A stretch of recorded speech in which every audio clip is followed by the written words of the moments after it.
bienvenue dans cette capsule de Toilette Zone du lundi 20 décembre. Alors oui, bien entendu, je vais parler de la conférence de presse donnée par Himmler Dubé, Horacio Arruda et Daniel Paré qui est en charge des camps de concentration que l'on appelle ici au Québec les CHSLD.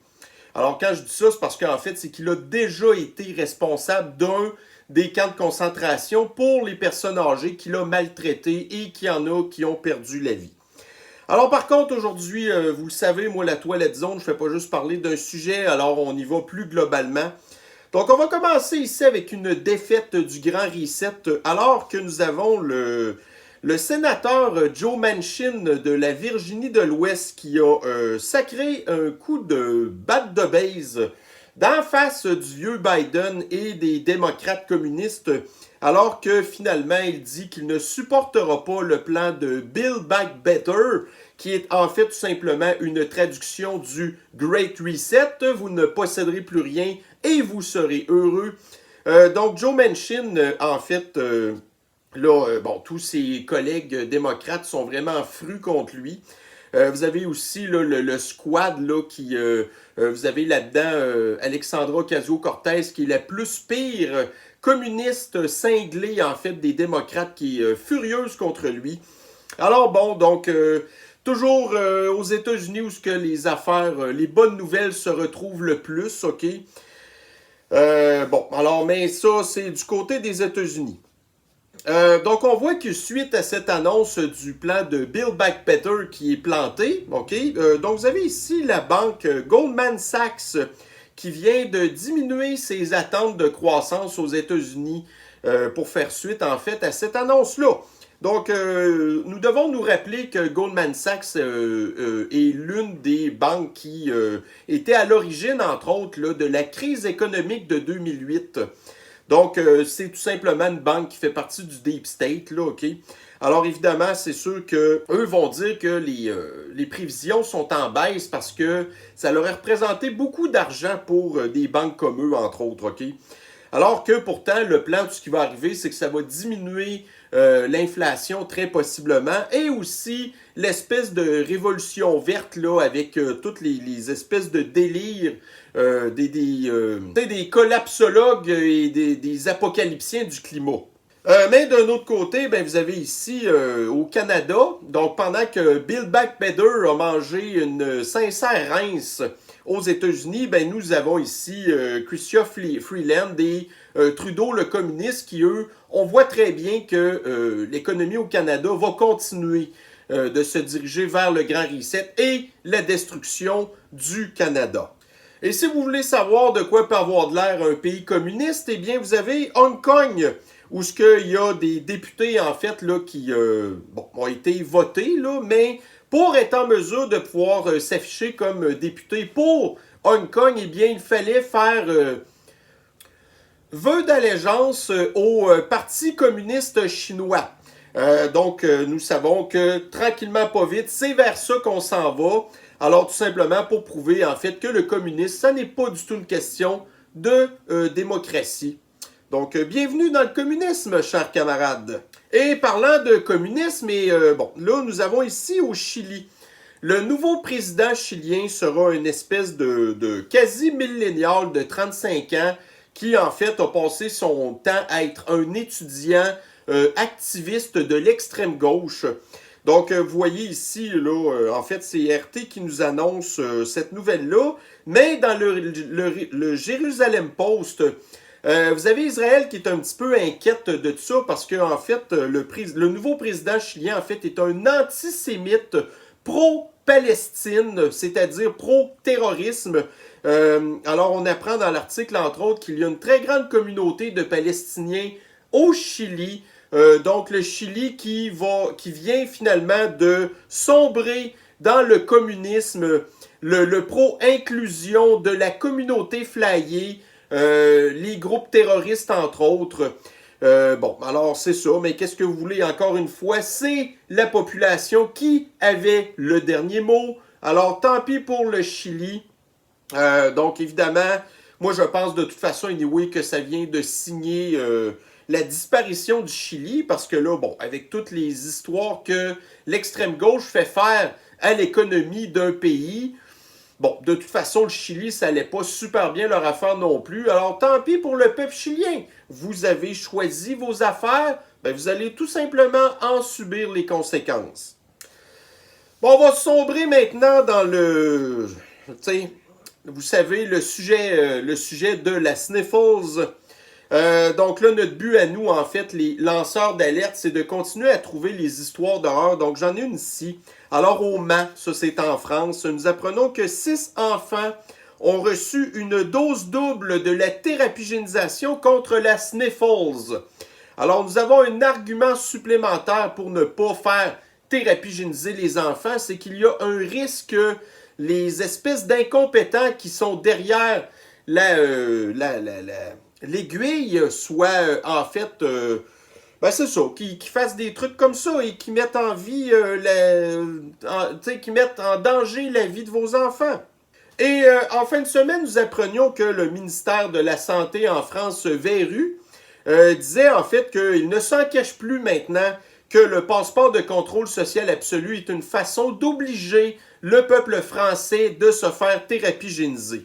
Alors, la raison pour laquelle est-ce qu'il met un passeport de contrôle social absolu, c'est que si, admettons, il obligeait la thérapigénisation, OK, eh bien, à ce moment-là, ça engagerait la responsabilité du gouvernement français, OK, versus que si, admettons, il y avait des décès de la thérapigénisation ou bien des gens qui avaient des effets secondaires qui soient bénins ou graves. Alors, c'est la raison pour laquelle ils n'y vont pas avec l'obligation thérapigénisale. Ils préfèrent plutôt faire des menaces au peuple français, de les empêcher, en fait, d'avoir leurs activités. Mais ça, on va y venir un petit peu plus loin sur l'efficacité du peuple français de retrouver leur liberté lorsqu'ils ont le passeport de contrôle social absolu. Mais en France, quoique on peut reprocher bien des affaires aux partis d'opposition, dont entre autres le fait de ne pas faire grand-chose, ben les partis d'opposition en France sont quand même un petit peu plus, on va dire un petit peu plus utiles que ceux que nous avons par exemple au Québec qui sont, au contraire de Fasciste Legault, demandent encore plus de mesures et ou servent pas à grand-chose. Ben là, vous avez ici même la France insoumise, OK, qui est l'extrême gauche, en fait, en France, qui s'insurge contre le passeport de contrôle social absolu, au même titre que la République, le Rassemblement national et d'autres petits partis, un petit peu plus insignifiants, là, mais au moins on voit que l'opposition en France, c'est plus une opposition.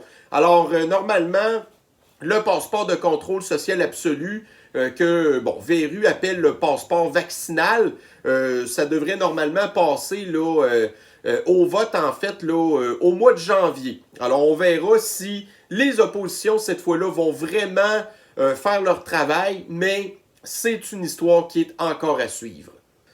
Donc, en Nouvelle-Zélande, nous avons ici, puis ça, c'est sûr que c'est pas le premier, là, on le sait qu'il y en a encore pas mal plus que ça, mais en Nouvelle-Zélande, ils viennent de dire qu'ils ont trouvé un mort à cause de la thérapigénisation, un jeune de 26 ans qui devait très certainement avoir aucune chance de mourir de la sniffles et ou de se retrouver à l'hôpital, eh bien, il s'est quand même retrouvé 6 pieds sous terre à cause de la thérapigénisation.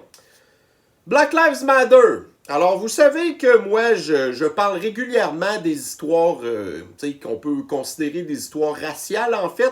Alors, les raisons pour lesquelles que je vous mets des histoires comme ça ici, c'est simplement pour vous prouver, en fait, que le racisme n'est pas systémique.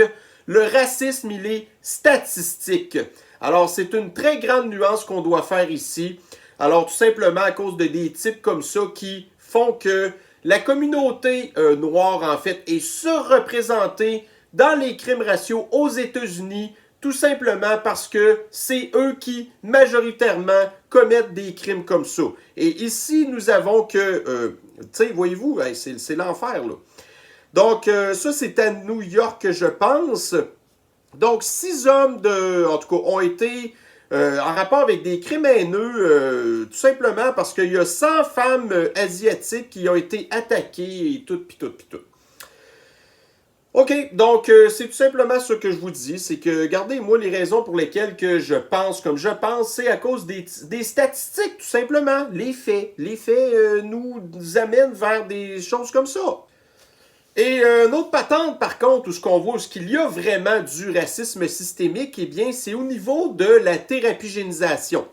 Donc, nous apprenons ici, dans le français RT, que les laboratoires limitent l'accès à la thérapigénisation pour les migrants par peur des procédures judiciaires.